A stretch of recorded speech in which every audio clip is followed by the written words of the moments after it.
আজিৰ দিনটোৰ কেইবাটা গুৰুত্বপূৰ্ণ খবৰলৈ আহিছোঁ। আজি হৈছে 12 জানুৱাৰী।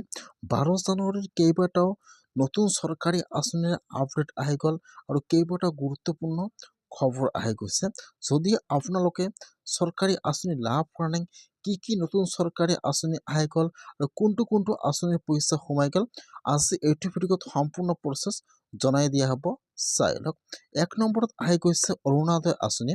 আজি অৰুণোদয় আঁচনিৰ গুৰুত্বপূৰ্ণ আপডেট আহি গ'ল। সেইটো আপডেট হ'ল যিসকলে আগৰ পৰা প্ৰতি মাহে অৰুণোদয় আঁচনি লাভ কৰি আছে সেইসকলে কাৰণে আজি বেয়া খবৰ আহি গ'ল। এইবাৰ কিন্তু অৰুণোদয় আঁচনিৰ পৰা বহুতো মানুহৰ নাম কৰ্তন হৈ গ'ল। যদি আপোনালোকে আগৰ পৰা প্ৰতি মাহে অৰুণোদয় আঁচনিৰ পইচা লাভ কৰি আছে তেনেহ'লে কিন্তু আপোনালোকৰ নামটো কৰ্তন হৈ যাব পাৰে, কিয়নো এইবাৰ বহুতো মানুহে বা যিবিলাকে অৰুণোদয় আঁচনি পাব নালাগে সেইসকলে অৰুণোদয় আঁচনি লাভ কৰি আছে। সেইকাৰণে কিন্তু বৰ্তমান অৰুণোদয় আঁচনিবিলাক বাছনি কৰি আছে। যিবিলাকে অৰুণোদয় আঁচনি পোৱাৰ যোগ্য নহয় সেইবিলাকৰ নাম অতি সোনকালে কৰ্তন হৈ যাব। অথবা যদি আপোনালোকে অৰুণোদয় আঁচনি লাভ কৰা নাই তেনেহ'লে কিন্তু আজি আপোনাৰ কাৰণে গুৰুত্বপূৰ্ণ আপডেট আহি গ'ল। এতিয়া যিসকল বিধৱা মহিলা আছে অৰুণোদয় আঁচনি পাব লাগে, এতিয়ালৈকে অৰুণোদয় আঁচনি লাভ কৰা নাই, এতিয়া কিন্তু সেইসকলে এইবাৰ অৰুণোদয় আঁচনি লাভ কৰিব। সেইকাৰণে যদি আপোনাৰ হাতত ৰেচন কাৰ্ড আছে, আপোনালোকে অৰুণোদয় আঁচনি এতিয়ালৈকে লাভ কৰা নাই, বৰ্তমান কিন্তু অৰুণোদয় আঁচনিৰ কাৰণে আৰু নতুনকৈ আবেদন আৰম্ভ হৈ গৈছে। আপোনালোকে আজিয়ে অৰুণোদয় আঁচনিৰ কাৰণে আবেদন কৰক। কেনেকৈ আবেদন কৰিব ফুল ভিডিঅ' আহি আছে। 2 নম্বৰত আপডেট আহি গ'ল চৰকাৰী BPL ঘৰৰ।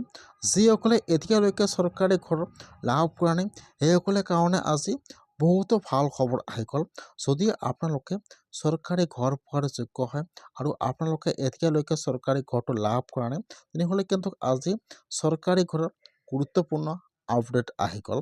সেইটো আপডেট হৈছে যিসকলে সম্পূৰ্ণ হৈ গৈছে সেইসকলৰ একাউণ্টত কিন্তু আজিৰ পৰা চৰকাৰী ঘৰৰ ফাৰ্ষ্ট কিস্তি সোমোৱা আৰম্ভ হৈ গ'ল 32,500 টকা। এইকাৰণে যদি আপোনালোকে এতিয়ালৈকে চৰকাৰী ঘৰটো লাভ কৰা নাই, আপোনালোকৰ যিহেতু সম্পূৰ্ণ হৈ গৈছে তেনেহ'লে আপোনালোকে আজিয়ে চৰকাৰী ঘৰৰ বা যিটো একাউণ্ট চৰকাৰী ঘৰত দিছে সেইটো একাউণ্ট চেক কৰক। আপোনাৰ একাউণ্টত কিন্তু চৰকাৰী ঘৰৰ ফাৰ্ষ্ট কিস্তি সোমাই গ'ল আজি 32,500 টকা। আৰু যিসকলে এতিয়ালৈকে চৰকাৰী ঘৰটো লাভ কৰা নাই সেইসকলে কাৰণে আজি গুৰুত্বপূৰ্ণ আপডেট আহি গ'ল।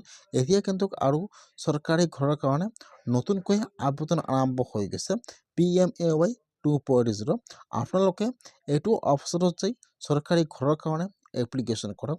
যিসকলে চৰকাৰী ঘৰ পোৱাৰ যোগ্য এতিয়ালৈকে চৰকাৰী ঘৰটো লাভ কৰা নাই সেইসকলে আজিয়ে PMAY 2.0 অফিচিয়েল অপশ্যনত যে চৰকাৰী ঘৰৰ কাৰণে অনলাইন আবেদন কৰক, নহ'লে কিন্তু আপোনালোকে চৰকাৰী ঘৰটো লাভ নকৰিব।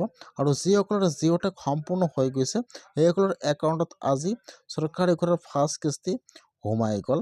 সেইকাৰণে যদি আপোনাৰ জিঅ'টেক সম্পূৰ্ণ হৈ গৈছে তেনেহ'লে আপোনালোকে আজিয়ে চৰকাৰী ঘৰৰ যিটো লিষ্টটো চেক কৰক যে আপোনালোকৰ লিষ্টত নামটো আহিছে নে অহা নাই। যদি আপোনালোকৰ নামটো লিষ্টত থাকে তেনেহ'লে কিন্তু আজি আপোনালোকৰ একাউণ্টত চৰকাৰী ঘৰৰ পইচা সোমাই গৈছে। 3 নম্বৰত আপডেট আহি গ'ল ভোটাৰ লিষ্টত। যিবিলাকৰ নাম ভোটাৰ লিষ্টৰ পৰা কৰ্তন হৈ গৈছে এতিয়া সেইসকলে কি কৰিব লাগিব। আপোনালোকে ফাৰ্ষ্ট কিন্তু 2026 চনৰ খচৰা লিষ্টটো আহি গৈছে। আপোনালোকে আজি 2026 চনৰ খচৰা লিষ্টটো চেক কৰক যে আপোনালোকৰ লিষ্টত নামটো আহিছে নে অহা নাই। যিসকলৰ 2026 চনৰ খচৰা লিষ্টত নাম অহা নাই সেইসকলে কাৰণে আজি গুৰুত্বপূৰ্ণ আপডেট আহি গ'ল। যিসকলৰ 2026 চনৰ খচৰা লিষ্টত নাম অহা নাই এতিয়া কিন্তু সেইসকলে আৰু আবেদন কৰিব লাগিব। যিসকলৰ খচৰা লিষ্টত নাম অহা নাই সেইসকলে আপোনালোকে আপোনাৰ পঞ্চায়তত এতিয়া যোগাযোগ কৰিব লাগিব। তাত আপোনাৰ সকলো ডকুমেণ্ট জমা কৰিব লাগিব। আপোনাৰ NRCৰ কাগজ, আপোনাৰ আগৰ voter list, voter ID card, Aadhaar card, PAN card, আপোনাৰ সকলো ডকুমেণ্ট আপোনালোকে আপোনাৰ পঞ্চায়ত অথবা যিটো আপোনালোকৰ BLO আছে তাত যাই আপোনালোকে এতিয়া আবেদন কৰিব লাগিব। সেইকাৰণে যদি আপোনালোকে এতিয়াও 2026 চনৰ খচৰা লিষ্টটো চেক কৰা নাই আপোনালোকে ফাৰ্ষ্ট 2026 চনৰ লিষ্টটো চাই লওক যে আপোনালোকৰ লিষ্টত নামটো আহিছে নে অহা নাই। লিষ্টটো কিন্তু মুকলি হৈ গৈছে। সেইকাৰণে আপোনালোকে আজিয়ে 26 চনৰ লিষ্টটো চেক কৰক যে আপোনালোকৰ লিষ্টত নামটো আহিছে নে অহা নাই। আৰু 4 নম্বৰত আপডেট আহি গ'ল ই ৰিক্সা। যিসকলে ই ৰিক্সাৰ কাৰণে আবেদন কৰিছে অনলাইনত সেইসকলে কাৰণে আজি গুৰুত্বপূৰ্ণ আপডেট আহি গ'ল। সেইটো আপডেট হৈছে যদি আপোনালোকে ই ৰিক্সাৰ কাৰণে এইবাৰ আবেদন কৰিছে তেনেহ'লে কিন্তু আপোনালোকে এই মাহৰ ভিতৰতে ই ৰিক্সা লাভ কৰিব। ইতিমধ্যে কিন্তু যিসকলে ই ৰিক্সাৰ কাৰণে আবেদন কৰিছিল বৰ্তমান সেইসকলৰ নাম ভেৰিফাই হৈ আছে। আজি কিন্তু ই ৰিক্সাৰ নতুন আপডেট আহি গ'ল। যিসকলে সকলো ডকুমেণ্ট সঠিক দিয়ে আবেদন কৰিছে এতিয়া কিন্তু সেইসকলে এইবাৰ ই ৰিক্সা লাভ কৰিব। যদি আপোনালোকে ই ৰিক্সা আবেদন কৰিছে তেনেহ'লে কিন্তু আজি আপোনাৰ কাৰণে গুৰুত্বপূৰ্ণ আপডেট আহি গ'ল। এতিয়া কিন্তু আপোনালোকে এই মাহৰ ভিতৰতে ই ৰিক্সা লাভ কৰিব। 5 নম্বৰত আপডেট আহি গৈছে আধাৰ কাৰ্ড আৰু পেন কাৰ্ড। যদি আপোনালোকৰ আধাৰ কাৰ্ড আৰু আপোনাৰ পেন কাৰ্ড আছে তেনেহ'লে কিন্তু আজি আপোনাৰ কাৰণে জৰুৰী আপডেট আহি গ'ল।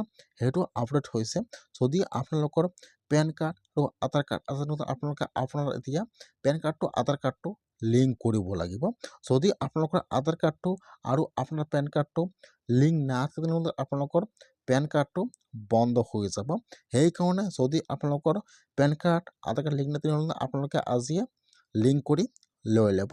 নহ'লে কিন্তু আপোনালোকে পিছত 1000 টকা ফাইন দি আপোনালোকৰ আধাৰ কাৰ্ডটো আৰু আপোনালোকৰ পেন কাৰ্ডটো লিংক কৰিব লাগিব। সেইকাৰণে যদি আপোনালোকৰ আধাৰ কাৰ্ড আৰু আপোনাৰ পেন কাৰ্ড আছে তেনেহ'লে আপোনালোকে ই ফিলিং অফিচিয়েল অপশ্যনটো চেক কৰক যে আপোনালোকৰ পেন কাৰ্ডটো আৰু আপোনাৰ আধাৰ কাৰ্ডটো লিংক আছে নাই। লিংক তেনেহ'লে আপোনালোকে আজিয়ে লিংক কৰক আৰু লিংক আছে আপোনালোকৰ একো চিন্তা কৰিব নালাগে। আজি পেন কাৰ্ডৰ আৰু আধাৰ কাৰ্ডৰ গুৰুত্বপূৰ্ণ আপডেট আহি গ'ল। 6 নম্বৰত আপডেট আহি গৈছে জব কাৰ্ডৰ। যদি আপোনালোকৰ জব কাৰ্ড আছে তেনেহ'লে কিন্তু আজি আপোনালোকৰ কাৰণে জব কাৰ্ডৰ গুৰুত্বপূৰ্ণ আপডেট আহি গ'ল।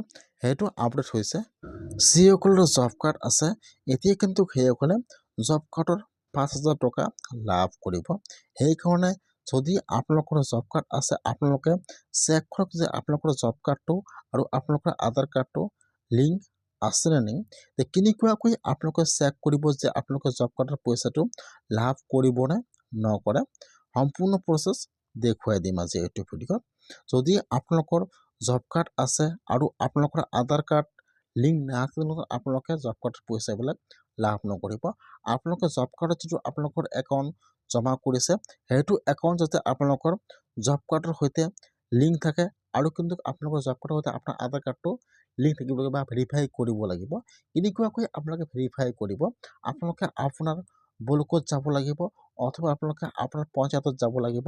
তাত যে আপোনালোকে আপোনালোকৰ জব কাৰ্ডটো তাত ফিংগাৰ দি বা ফেচ দেখুৱাই আপোনালোকৰ জব কাৰ্ডটো আধাৰ কাৰ্ডৰ সৈতে বা ভেৰিফাই বা এক্টিভ কৰিব লাগিব। যদি আপোনালোকৰ জব কাৰ্ডটো নাথাকে এক্টিভ আপোনালোকৰ জব কাৰ্ডৰ পইচা লাভ নকৰিব।